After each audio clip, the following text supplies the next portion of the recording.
এই দোয়াটা পড়ার দরকার আছে না নাই? সকালবেলা যদি পড়েন 3 বার, সারাদিন তারা আপনার জন্য মাগফিরাতের দোয়া করবে। আর ওই দিন ইন্তেকাল করলে আল্লাহ তাআলা শহীদ হিসেবে আপনাকে কিয়ামতের দিন দাঁড় করাবে। আবার সন্ধ্যাবেলায় যদি পড়েন, সারা রাতের জন্য 70,000 ফেরেশতা মাগফিরাতের দোয়া করবে। ওই রাতে মারা গেলে শাহাদাতের মৃত্যু নসিব হয়ে যাবে।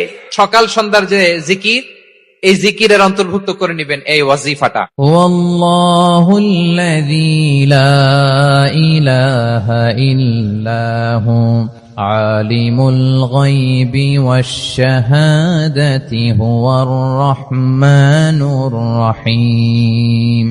والله الذي لا إله إلا هو الملك القدوس السلام المؤمن المهيمن العزيز الجبار المتكبر سبحان الله عما يشركون هو الله الخالق البارئ المصور له الأسماء